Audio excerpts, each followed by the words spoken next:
Hello, everyone, and welcome into another episode of Sports Betting by Dummies. I am your host, Batty Parlays, and joining me as always, the guy of guys, the expert of experts, the sad Eagles fan today, and just the guy that attended the Pacers game, but not as a Pacers fan, but he said it was a good game nonetheless. Connor, how was your long extended weekend away from us? I couldn't have asked for anything more. That's my Christmas gift.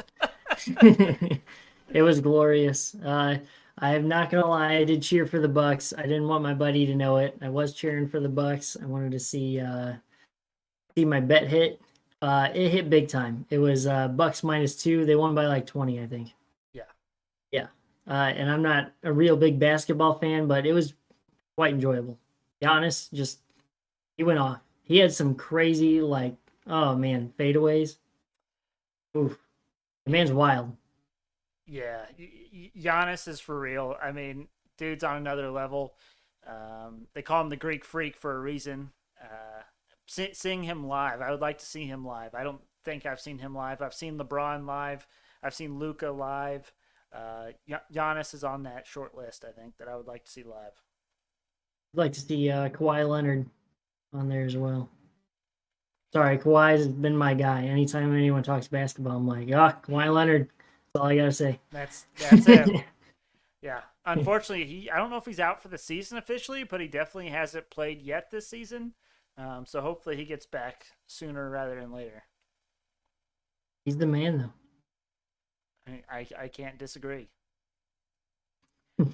And joining us as always, the Green Goblin, the voice of God himself, Dizz. Dizz, how was your weekend, buddy?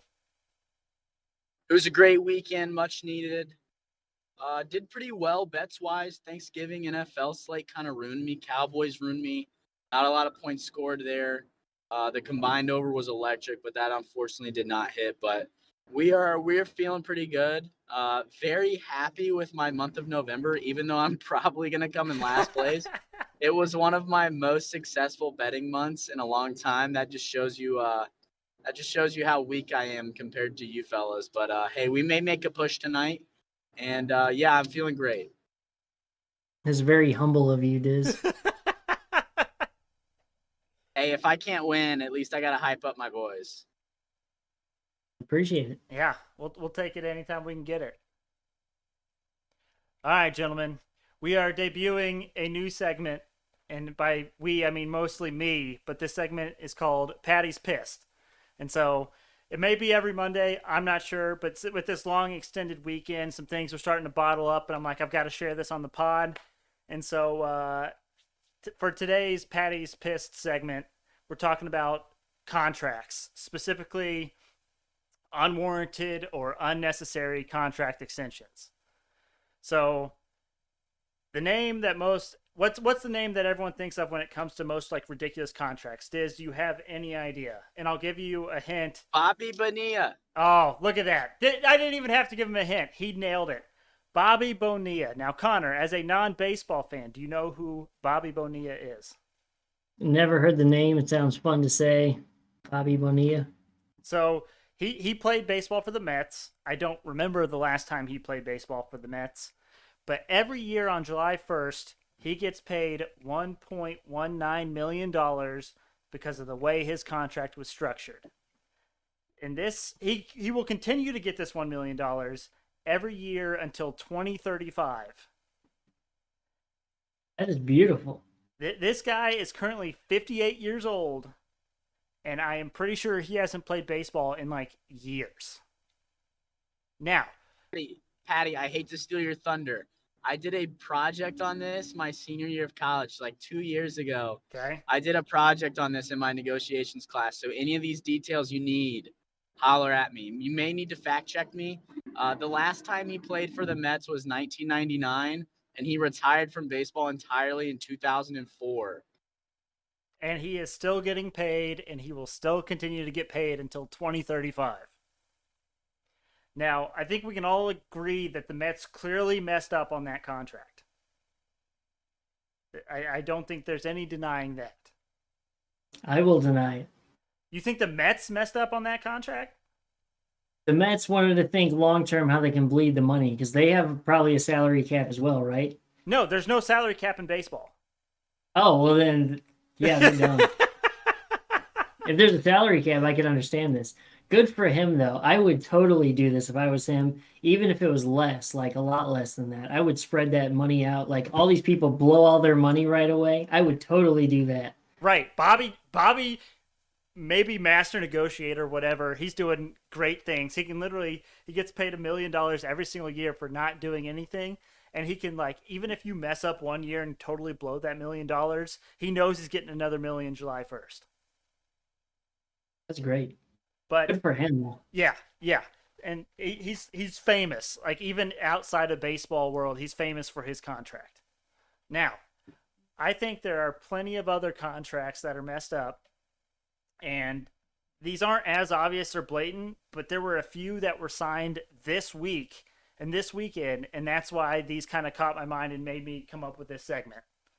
So the first one here is Byron Buxton of the Minnesota Twins signed a 7-year, $100 million extension, which equates to $14.29 million per year. Okay? Now, he set career highs last season, batting .306 and hitting 19 home runs. But he only played in 65 games. Now, Dizz, how many games are in an MLB season? 162.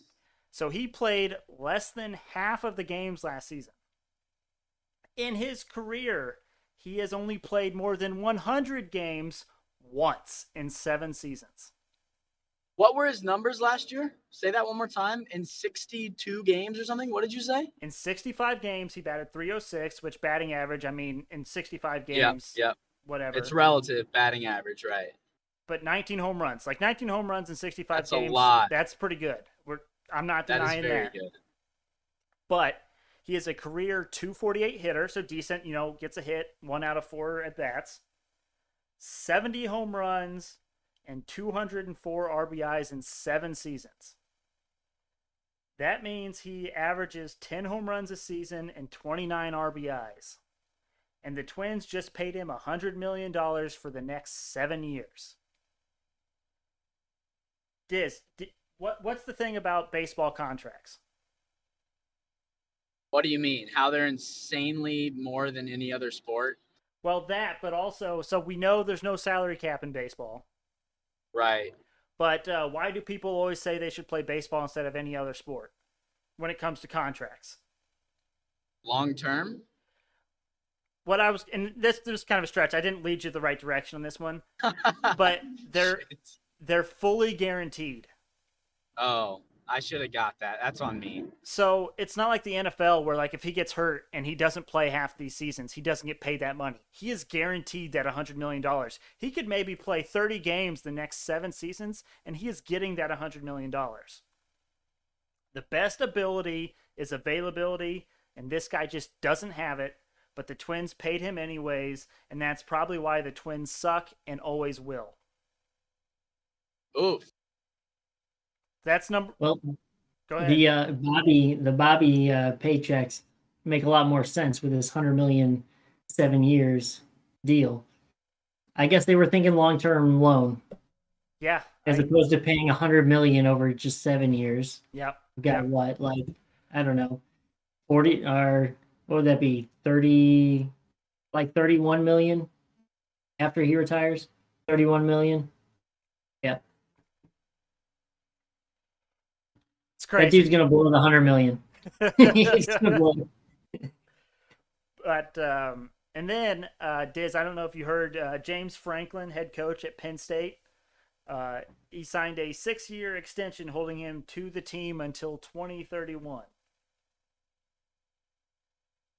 Now, this one isn't even really about the money. It's about the length of the contract and the stupidity of the contract.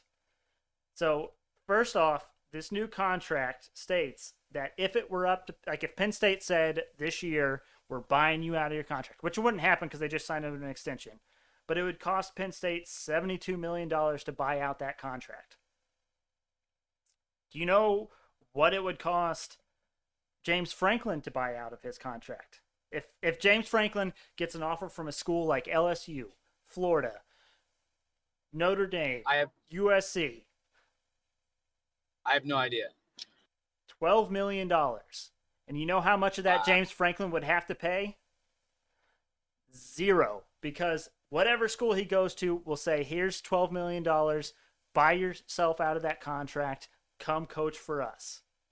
So what's the purpose of that contract? If you're James Franklin doesn't see it any differently now that he got this 6-year extension. If one of those top programs comes calling, he's going to leave Penn State, no problem. So that's first off. And then Penn State, yeah, it's a big name school in college football in part to what Franklin did coming in and saving the day after the scandal. What he did to that Penn State program, it's nothing to sneeze at. Like, Penn State was in shambles. We all know about that terrible scandal. But he has a 3-3 record in bowl games. I mean, that's not very good. He has beaten Ohio State 1 out of 8 games in his career. And these coaching contracts in general, they just never go full term because they're too long. I mean, he was under contract until 2025, which is another 4 years from now. But you decided, hey, we're going to give you a 6-year extension. What happens if Penn State goes 2-10 next year and loses to IU at home? What if they have 3 back-to-back losing seasons?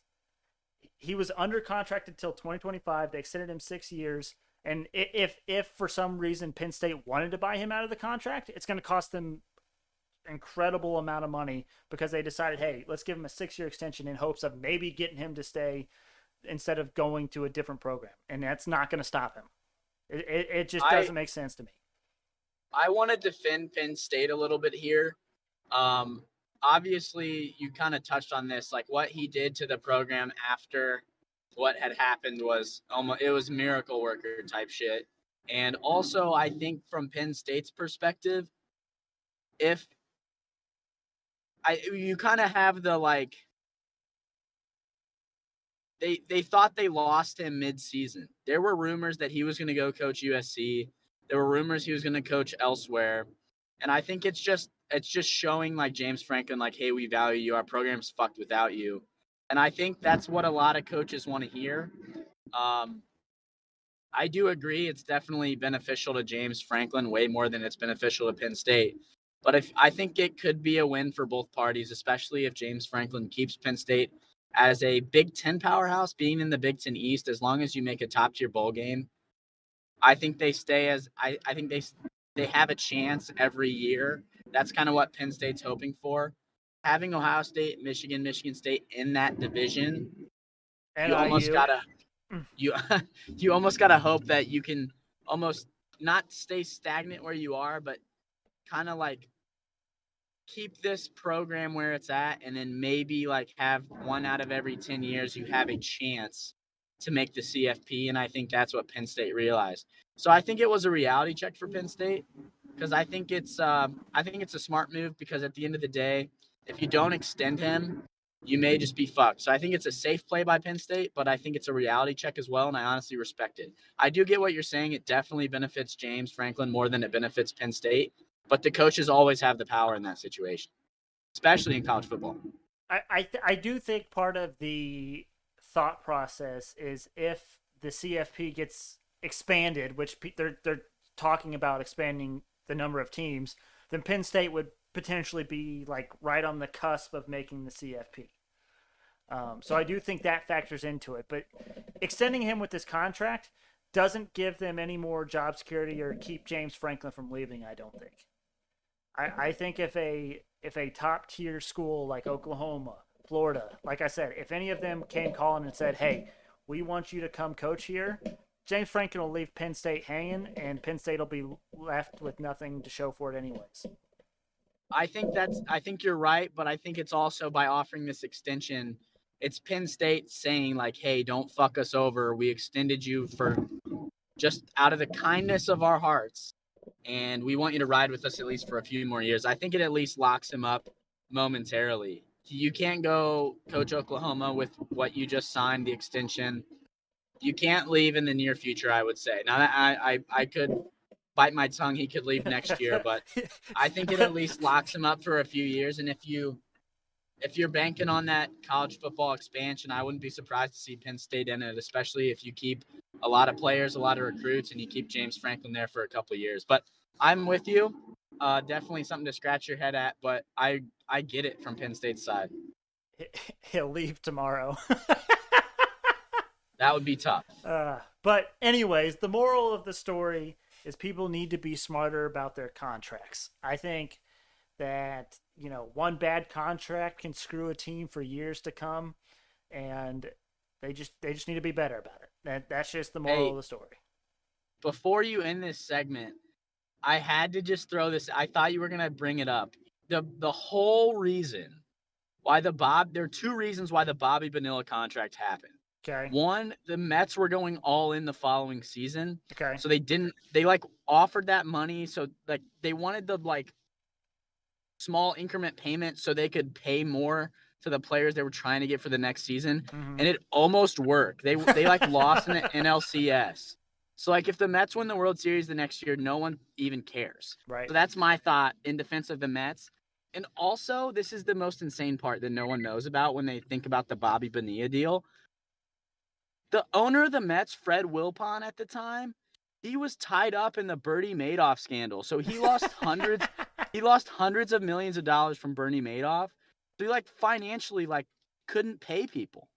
So hey, we're trying to we have one of the best teams we've ever had. We're trying to win the championship next year. Let's offer Bonilla a stupid deal, $1 million till 2033. So one, I can feed my children, and two, so we can win the World Series.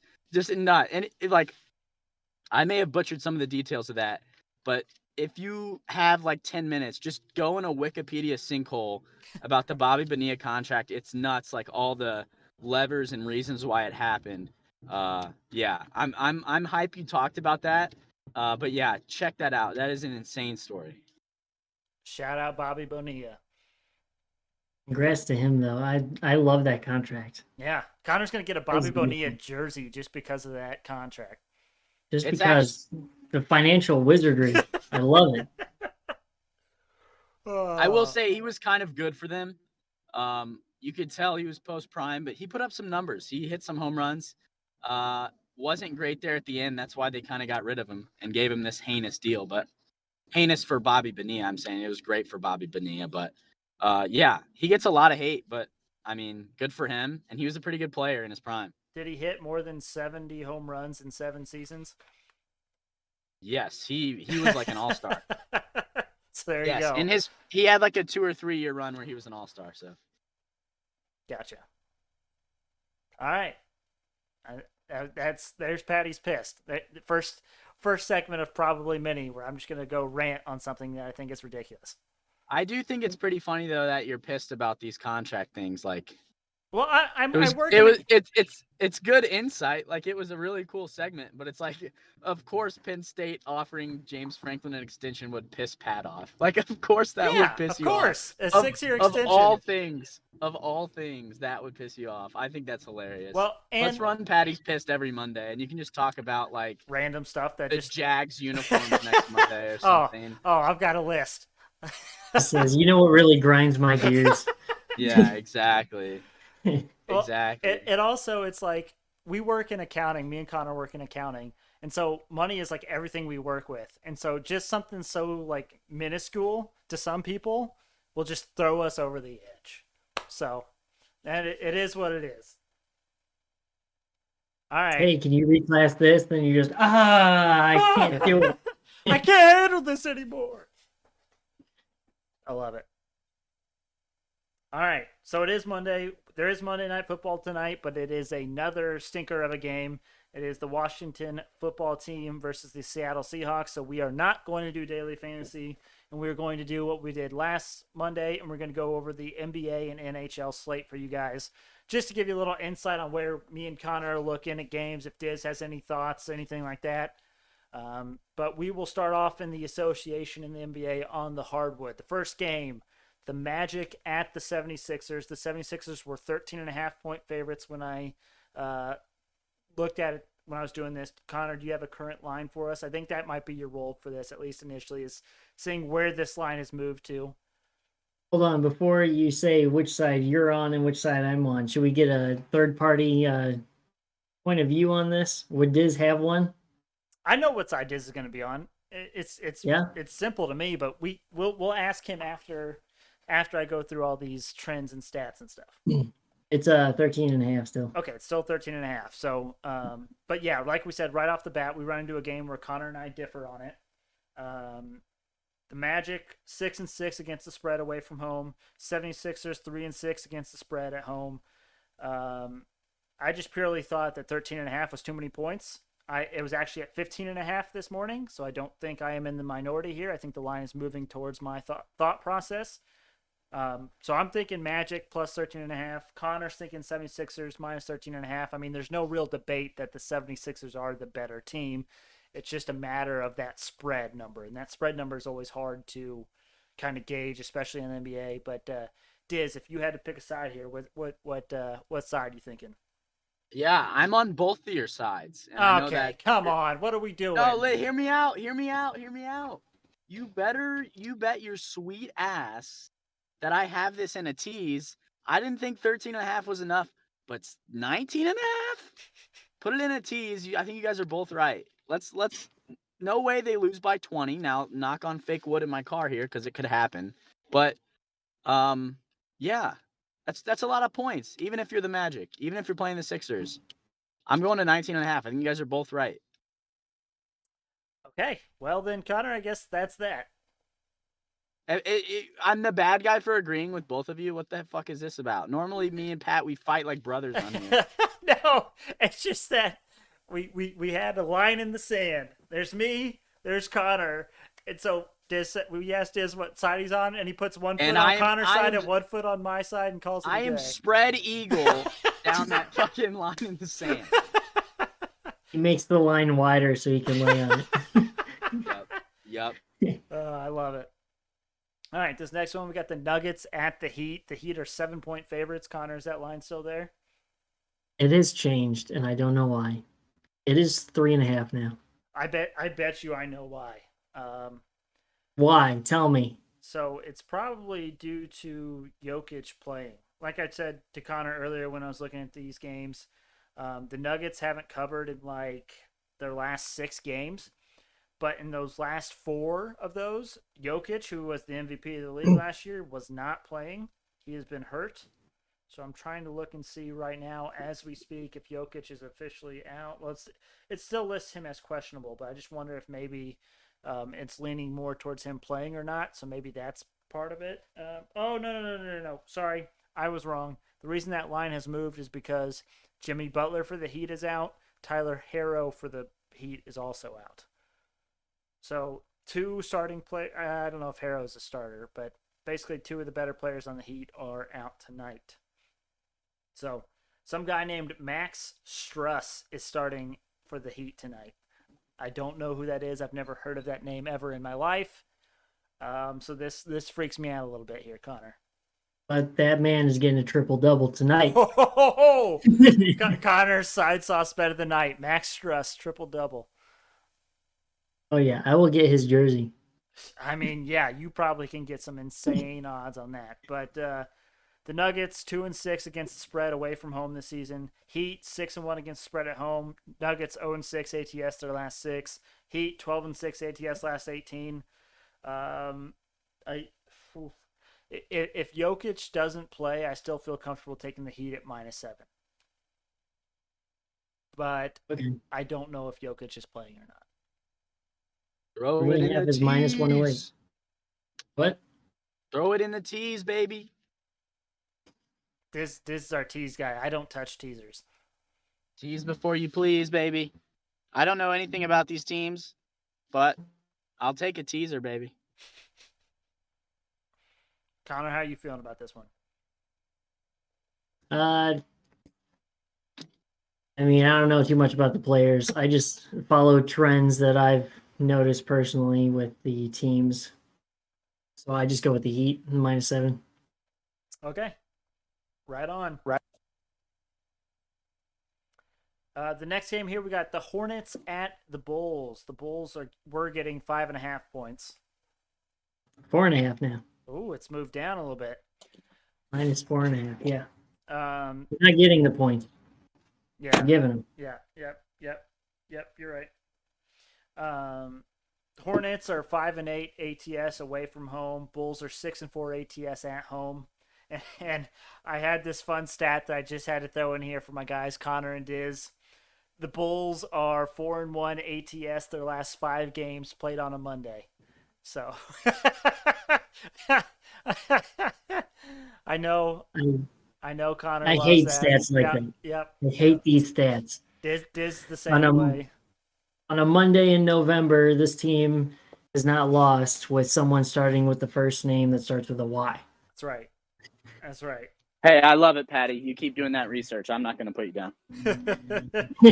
But I am taking the Bulls in this one, but also, so I had this debate back and forth, and I couldn't decide, but this is the Ball Bowl, as some is calling it. You have Lonzo Ball for the Bulls going up against LaMelo Ball for the Hornets. And this is kind of a Hail Mary same game parlay for those that are out there that are listening. But if you were to bet both Ball brothers to get a triple-double tonight, you can get some insane value, and it's just almost too fun to pass up. Do I think it'll hit? Probably not, because pretty much all of America is on this. But if you were to take that on FanDuel, I got it at $1 to win $530.91. So, might be worth a sprinkle. And also, if you're wondering how to take that, you can't just go to record a triple-double on FanDuel because you can't parlay those together. So you literally have to go to points, rebounds, and assists, and then for 10 plus, you pick both Ball brothers on that one. So it's technically a same game parlay, and you just parlay those 6 together, and you end up with the Ball triple-double special to get that Hail Mary in there. Lonzo is at plus 4,000 to hit a triple-double. Yeah. So if you throw in LaMelo and all that good stuff, then you can get some pretty good odds. LaMelo's at plus 700. He has way better odds. Yeah. Wonder who the better brother is. Well, they're actually very different players. So. Yeah, one's good and the other's bad. Nope, that is not what I said. But that is very different. This next one, we got the Pacers at the Timberwolves. The Timberwolves were 2.5 point favorites. Is that still there? Yeah, it's still the same. Okay. So, or you said 2.5, it's 2. Okay, so it's moving. What could have happened? Big news, big news. The line is moving slightly towards the Pacers. We're not really sure why. The Pacers are coming off a back-to-back. Like Connor said, he went and played the Bucks last night, but they played in Indy, and now they had to travel to Minnesota and play the next night. Pacers are 5-7 against the spread away, and the Timberwolves are 6-6 against the spread at home. So ever so slight advantage to the T-Wolves there. But I'm more focused on the back-to-back factor, so I'm taking the Timberwolves here. One thing to note about the Pacers starters, they did sit a decent amount through the third quarter. So they played none of the fourth quarter. We're out, I think, half the third quarter at least. So maybe they were kind of playing for the second half? Yeah, they just accepted that they were going to lose to the Bucks, and they're going to try again on this game. Okay, something to keep an eye on. So are you still thinking Timberwolves, though, or are you... Oh, yeah. Timberwolves are going to smack them just like the Bucks did. I'm sorry. Wow. I'm sorry. Okay. Did not expect that, but... I have to go with the T-Wolves. They've done me some solids as of late, so I got to ride with them. Okay, I can respect it.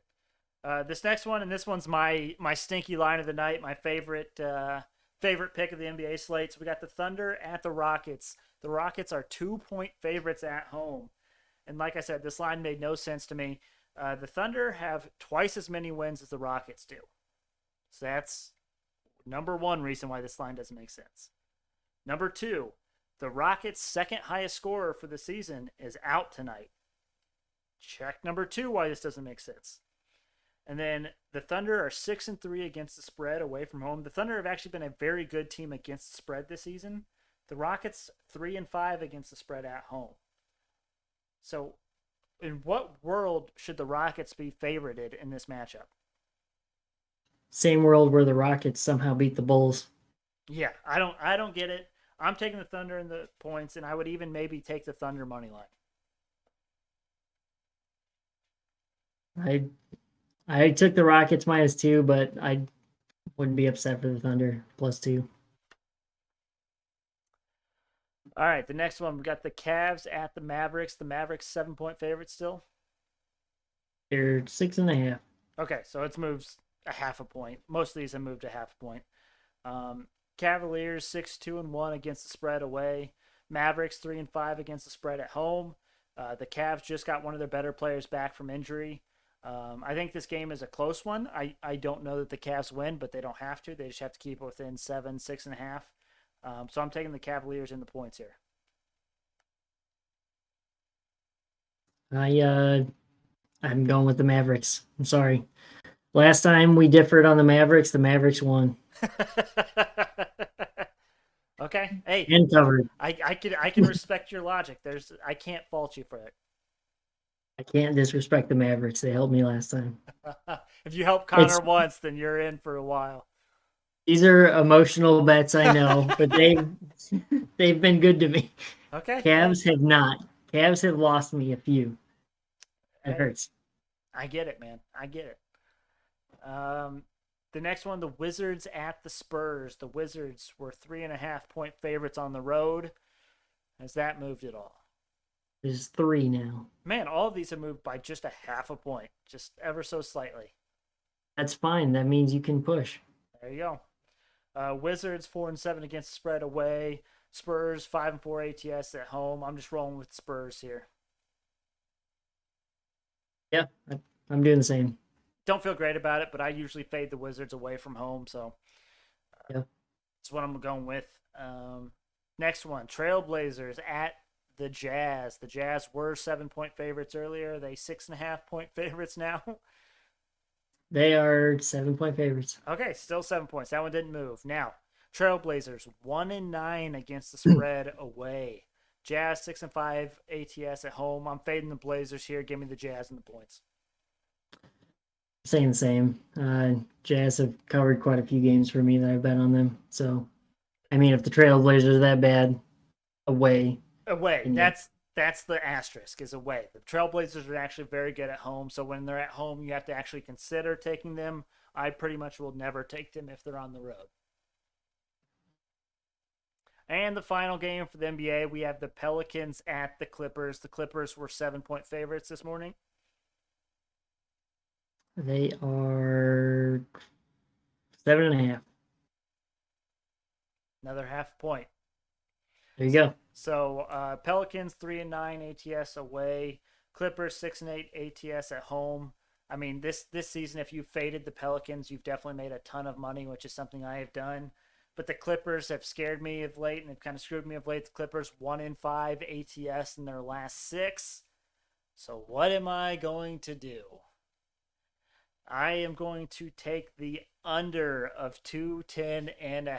I think this line has actually moved up to 211.5, but the under It is 210.5 still. Okay, so it actually went up to 211.5 and then moved back down to 210.5. So that 210.5 seems like the right number to most people. But the under has hit in the Clippers 4 of their last 5. The under has hit in 5 of their last 6 for the Clippers at home. And then the under has hit for the Pelicans in 11 of their last 15. And now I am taking this under. And now let's take a minute so Dizz can go throw up. Yep, there it is. Yep, we're waiting for it. We're just waiting for it. Do I feel comfortable taking a total? Not really. But at this point, I feel more comfortable taking this under than I do taking either side of that game. It's going to be like a 235. It very well could be. It very well could be. Historically speaking, anytime I bet a total in the NBA, I usually am wildly wrong. So take that as you will. All right. Just giving fair So warning. take the over. Maybe. Hey, that might be the move there. I'm going to be honest. But the trends say that the under should be the play. All right. Let's head to the ice. We have a small slate on the ice tonight. We got 4 games.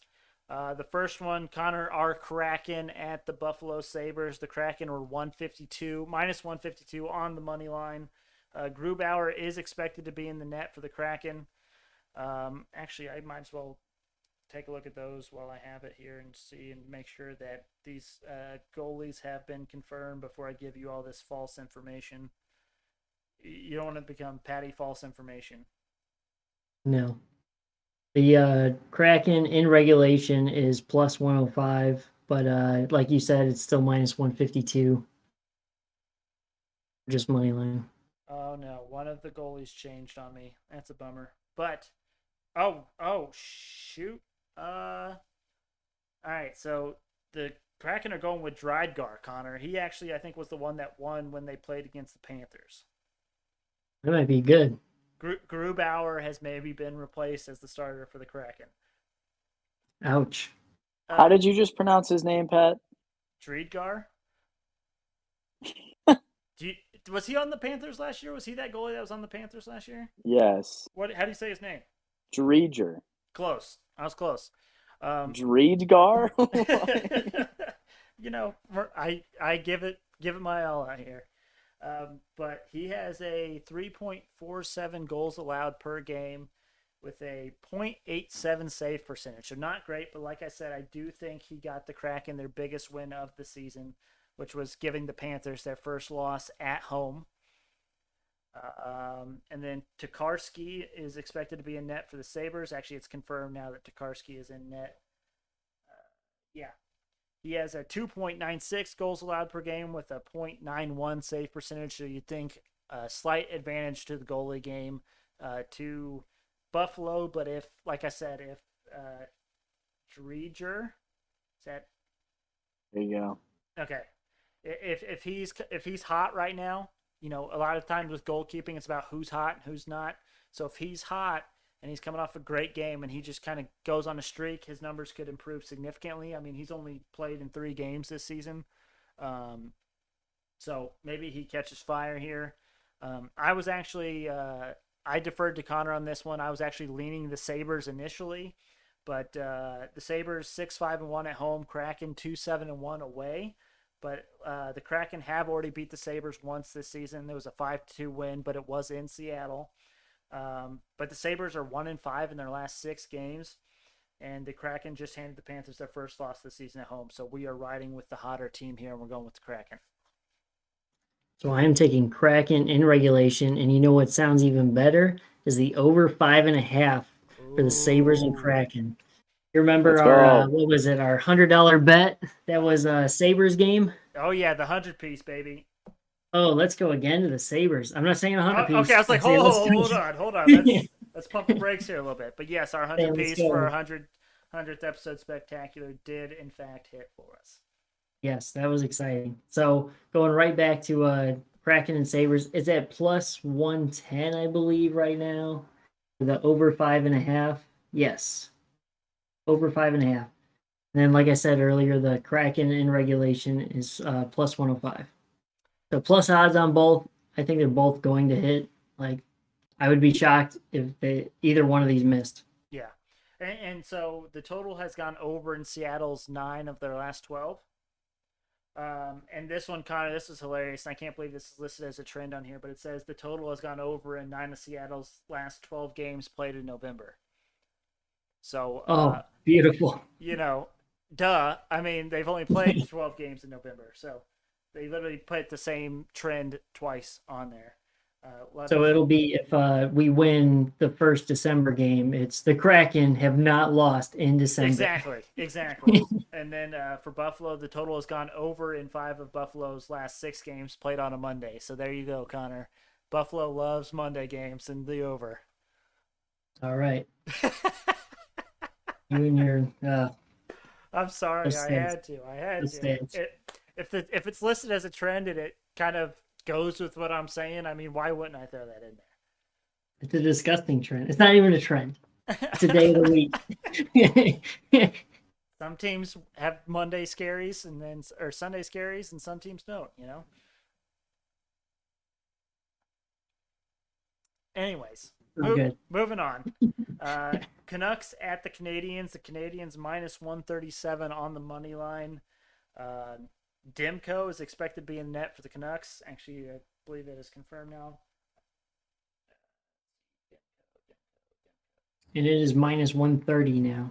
Okay, so that's moved a little bit. Yes, A lot of it. Demko is in the net for the Canucks. He has a 3.07 goals allowed per game with a 904 save percentage.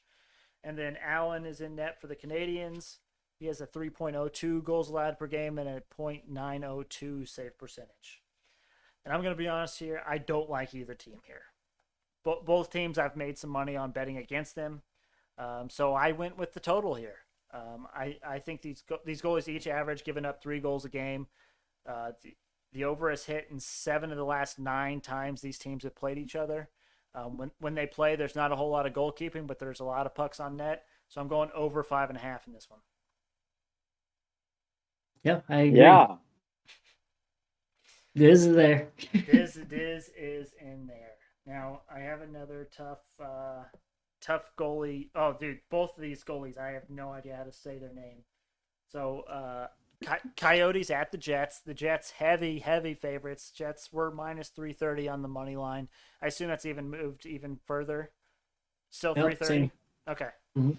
So, Vejmelka is in net for the Coyotes. 3.06 goals allowed per game with a .905 save percentage. And then for the Jets, we have our boy Helbiek. It's that same Jets starting goalkeeper that I can never get his name right. But he has a 2.7 goals allowed per game with a .917 save percentage. Well, people only hop on here to listen to you read off the goalies' names. Absolutely. That's what keeps the people coming. Pat's been mispronouncing since day one. If you still ride with us, you're probably a fan of Patty's mispronunciation. All right, legit, though. That might be legit. Mispronunciation of people's names and then just flat out giving the wrong name for people. Jimmy Winston, Carl Wentz. I mean, what gets better than that? This one was. It really doesn't. This one was a tough one for me. The Jets are obviously the better team, but I didn't want to lay $3. And then even taking them in regulation was minus 210 when we looked earlier. Yeah. And so again, I looked at the total, and again, Dizz is going to be sick because I am taking the under 5.5. No. I'm going against everything this podcast is about, everything that Dizz is about. I am going under 5.5. Now, the total has gone under in 6 of Arizona's last 8. And it has gone under in 8 of their last 8 for Arizona on the road. And then Winnipeg has also hit the under in 8 of their last 11, and then under in 5 of their last 6 home games. So, sorry, Dizz, but I'm going under 5.5 for the first time probably ever in my life. I don't know what to say. I know. Loss of words. I respect that you're doing it, but I would never wish for you to lose a bet, but an empty netter might make me grin a little bit. I'm not gonna lie. Oh, I forgot about the empty netters. Oh God, that's rough. I guess maybe I'm hoping the Coyotes don't score a single goal tonight. Maybe we get like a 4-0. I mean, that'd be nice. Is 4-2 a more realistic score? Absolutely. But we take what we can get. I do have to say, even the minus 1.5 is pretty disgusting for the Jets. Yeah. It's still minus 120. There's not great value, so I also would look at the over-under. Yeah. But I went over. I think the under 5.5 is pretty gross. It's definitely gross. It's definitely me hoping that these teams fail tonight. But, it is what it is, and we'll move on to the final game tonight. It is the Penguins at the Flames. So we got Jari in net for the Penguins, 1.91 goals allowed per game and a 9.36 or .936 save percentage. And then Markstrom is in net for the Flames, 1.81 goals allowed per game, and a .937 save percentage. So both goalies very good. Pretty much a toss-up for both of us. Me and Connor were talking about this. We didn't know which way to go with this one. We like both teams. Both teams have been playing very well. But we made it simple, and we just went with the underdog for the better value. So we went Penguins here. Yep. And to round it all off, I took the over 5.5 in this fourth game as well. So all over 5.5 for me. There you go. This one's going to be pretty rough. So there's actually, it's favored for which one? The Coyotes and Jets is favored the most to go over 5.5, according to Vegas, out of all these games. What is it? What's the over 5.5 in that game? Minus 120. Yeah. And the Kraken and Sabres is plus 110. I would have guessed the flip on those. Agreed. 100% agreed. Yeah, that's bizarre.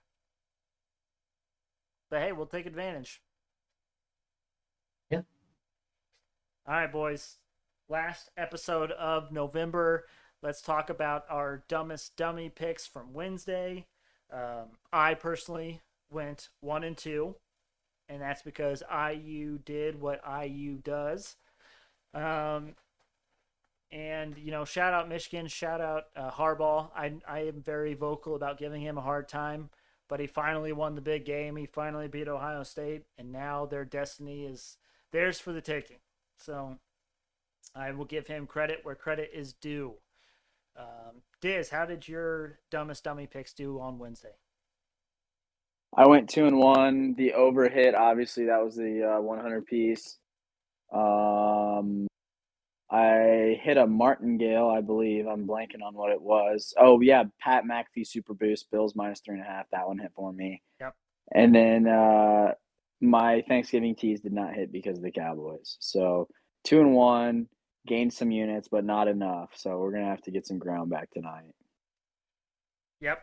And then, Connor, how did you do? I went 2-1 as well. One of them that hit was a plus 280. The second one that hit was a minus 150. So, yeah, moved up a couple units there. Yeah, you did. So, to give us an update, I am up 4.39 units. Connor is up 10.88 units. And Dizz is up 3.82 units. We're all pretty positive. Now, I could literally lose all my units tonight based off these bets. But in case for those that are wondering, tonight is the last night for those bets. Thursday's episode will be a new month. And so any of our bets for the competition that we put in tonight will have to settle by Wednesday at the latest. So when we come in for Thursday's episode, it'll be a clean slate. We'll know who won the competition, and we'll know who owes who dinner. Do we never mind. Okay. Moving on. You want me guys? Do you want me guys to go first? Yeah. I want to go first. Oh, Dizz wants to go first. All right, Dizz, take it away with your dumbest dummy bets. All right, so I got to gain some ground. Yep. I'm going now. You guys were shitting on the Coyotes. I need them plus 1.5. I know that's wild, but I'm riding it because it's boosted with the Penguins plus 1.5. Those combined are plus 250. Loving the value there on two spread dogs in the NHL. So Coyotes plus 1.5 versus the Jets, Penguins plus 1.5 versus the Flames, combined at plus 250. Then I got the NBA teaser, Magic up to 19.5, Nuggets up to 13, and then Hornets up to 12. Got that at plus 140. And then this is how I'm going to win the best bets or the dumbest dummy picks. DK Metcalf 2+ touchdowns plus 900 tonight. I'm feeling great. Russ is back. Okay. Let him cook. DK Metcalf popping off. Washington secondary's a little sus. I'm taking DK Metcalf 2+ touchdowns plus 900. Lock it in. And that's what I was going to ask. I completely lost my train of thought. Do I still have the best record even though I have the lowest units? That I do not know. I assume so, but I would have to go back and look and check the tape. Not the tape. I would have to check the file, but I don't want to do that because I'm currently recording my screen and I don't want to mess that up. but I will check and get back to you offline, Diz. Sounds great. Yeah. Well, Connor, do you want to go ahead and give us your picks that are going to keep you at the top tonight? Yes. I am so happy that Dizz took the DK Metcalf 2+ touchdowns because I took a boost of Seattle to win and DK Metcalf anytime touchdown or plus 300. Then I have the Kraken versus Sabres over 5.5 at plus 110, and I'm taking Cornell plus 4.5 from one of our coworkers. Go. Minus 118. There you go. But what'll be hilarious, Connor, is if DK scores 2 touchdowns and somehow Seattle doesn't win. And That would be so dumb. And I would Heineke's never my wanna dog. see- Heineke's my dog. He's gonna make that happen for me. Okay. Right. All right, gentlemen. I'm pulling out all the stops here. And Connor always asked me, he said, are you going to just not be last place? Or are you going for the win? I am going for the win. And like I said, this might cause me to end up barely positive on the year or on the month. That's okay. I have won this competition ever since it started. I do not intend to stop this month, okay? I have 4 Dumbest Dummy Competition picks for you boys. And all but one of them are parlays. Why do they call me Patty Parlays if I'm not giving out parlays? So here you go. So you can go on 3. 4. I have 4, so I could go 0-4. Oh, So- okay. Well, I was optimistic. Like I said, if I go 0-4 here, I literally finish at 0.39 units positive. We might have to just take the other 3 just as punishment. Okay.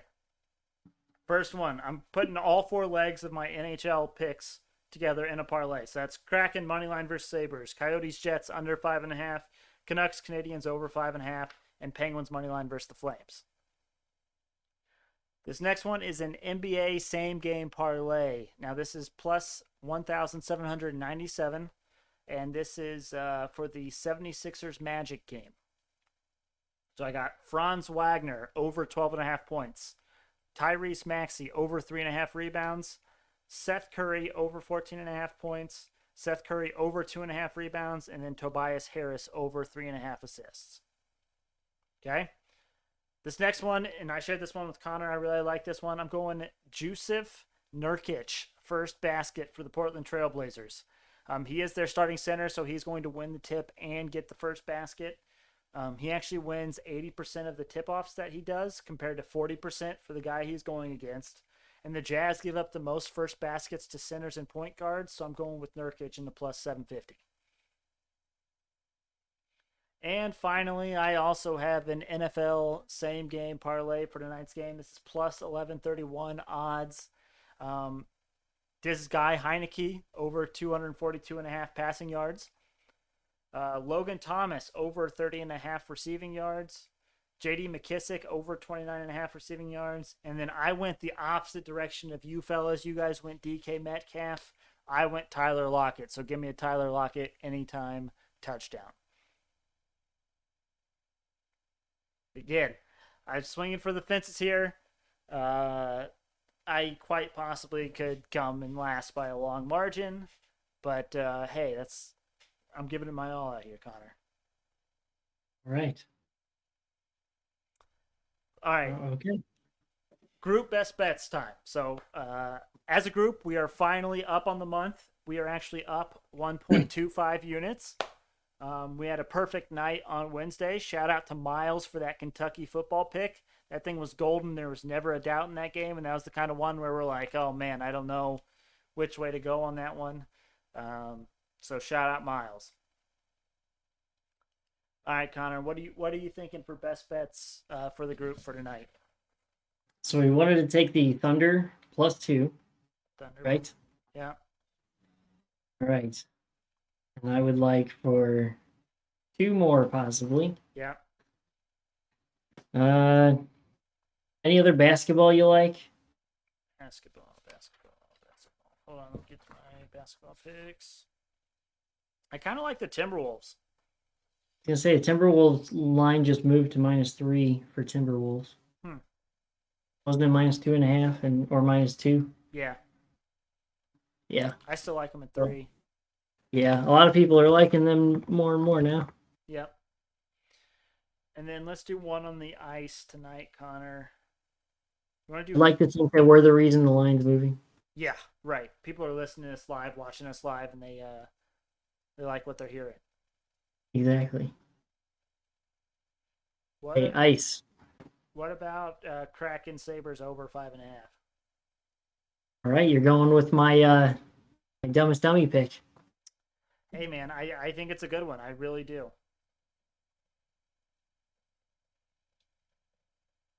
Under Mifflin and Sabri. Oh, that's funny. All right, there we go. So we got Thunder +2, T-Wolves -3, and Kraken Sabres over 5.5 for our best bets to keep us positive for the month. And those odds are -110, -106, and +110. Love it. Absolutely love it. So I think, what, if we hit, well, we probably have to hit 2 of those to stay positive, I would think.